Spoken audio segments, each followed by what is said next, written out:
Before looking at graphical convolution, let us just revise what exactly is convolution between two signals. So the convolution is used to find out the output when you know the input and the system characteristic equation Hp. So basically, if you know signals x1 of t and x2 of t, the convolution is shown by the star symbol, and which gives you the output. And x2 of t is system characteristic equation and x1 is input. You can find this output y of t. The formula for this is integration 0 to t x1 of t, x1 of z, say some other variable, then x2 of t minus z dz. Now, because the limits are from 0 to t, the ultimate function will be the function of t. Alright, so it returns as a value of t. Z gets eliminated. We are going to see how graphically you can solve the convolution and obtain result graphic itself. So let me just erase everything on the right now. So convolution of u of t and u of t minus 2 u of t minus 1 plus u of t minus 2. So this is the example that we are taking for graphical convolution. This is example number 4.5. Now let us look into insights and let us draw these two signals first and then see how we can obtain the convolution. The very first step is to draw two signals. First signal is the unit step signal u of t that we have drawn. On the figure on the right hand side, we have u of t minus 2u of t minus 1 plus u of t minus 2. So how exactly we obtained this? U of t is nothing but this much signal which extends till infinity. But at t minus 1, that means at t is equal to 1, we have another signal starting whose magnitude is minus 2. So it starts below the graph.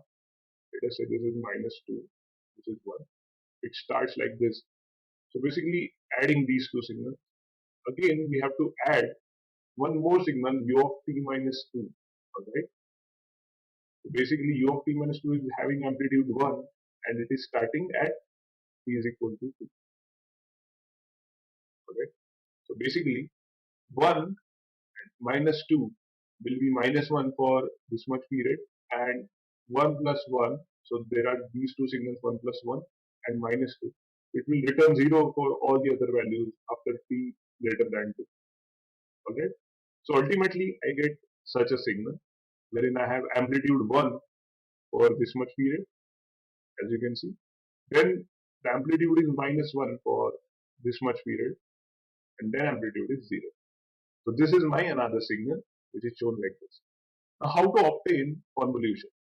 In convolution we have seen that one of the signal is taken as x of z, another signal is taken as, let us say this is x1, another signal is taken as t minus z, and then integrate it with respect to z. That means we have to calculate the area under the common curve of the two graphs. But first we have to shift one signal like this. So let us choose which signal we have to take it as x1 of z and another signal as x2t minus z. So here we have chosen the signal on the right as x of t, which we will be shifting as x of t minus z or x of minus z plus t. The other signal remains as it is. So the first thing that you do is you just change the variable t to z.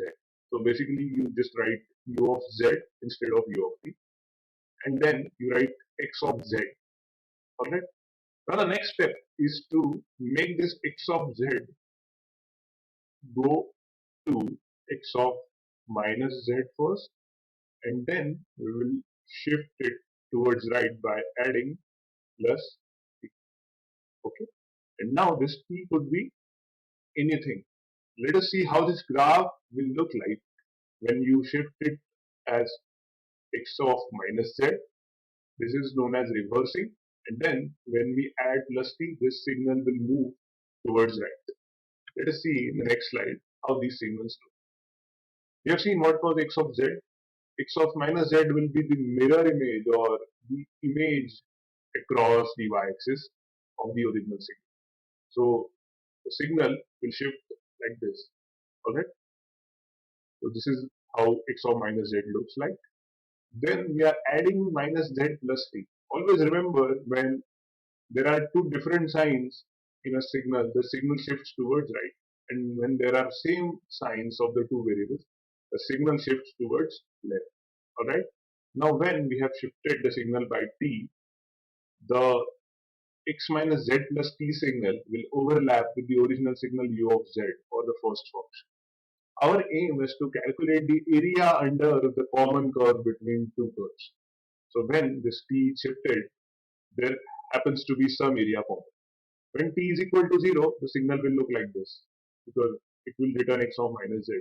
As t increases, the signal starts shifting towards right. Alright? And for 0 to for t between 0 to 1, we have such a graph wherein the t is between 0 to 1, the first positive curve doesn't completely overlap with the second curve. Alright? So as you move t towards right, or keep increasing t, so the area will keep on increasing for t is equal to 1. Up till t is equal to 1, the area will increase. Initial area at t is equal to 0, common area will be 0 because both the signals will not overlap. And the ultimate area, final area at t is equal to 1 will be increasing linearly, and it will be 1. Both the amplitudes are 1. So when the whole first pulse or first positive wave is common or overlapping with the original signal, this would be the signal which would in the red, which it will show. Now this is the shaded area. This is the maximum area that we will find up till t is equal to 1. Now as we further increase t from 1 to 2, what happens is this negative pulse also starts overlapping with the original area. Alright? So this is nothing but a negative amplitude minus 1, and this is positive amplitude 1. So the multiplication is 1 and the common area is negative. Alright? But this positive pulse is completely overlapping, so this always returns area is equal to 1. But the negative pulse, when starts moving towards right slowly, the area for a negative pulse will start increasing slowly, and hence total area will keep on decreasing from this point. Alright? This was 1. As soon as the negative pulse starts overlapping with the original pulse, the total area under the common curve will start reducing. As far as we reach t is equal to 2, at t is equal to 2, what happens? Both the pulses, or both positive and negative pulses, will be under the curve of u of z. Both the curves will return equal area but with opposite sign, and hence the total area under the curve will be 0. So at t is equal to 0, we have 0 area. At t is equal to 1, we have area is equal to 1. And at t is equal to 0, we have area equal to 0. So this is how the convolution graph looks like as an output. Further, as we further increase t, if we keep shifting this particular pulse towards right, what happens? The area remains 0 because both the pulses, both the small pulses are under this common curve, and the area under the curve will be same, which is 0. So basically the graph remains at 0 for t is equal to infinity. Okay? So this is how my graph looks like for convolution. And this area under the curve is nothing but 0 to t, u of z into x of t minus z dz. So this is nothing but a convolution graph. So when it is asked to calculate the output graph of a convolution, you can always find out using graphical method. I think you have understood the graphical convolution and the method to solve it. I will meet you again whenever you call me back. Thank you so much.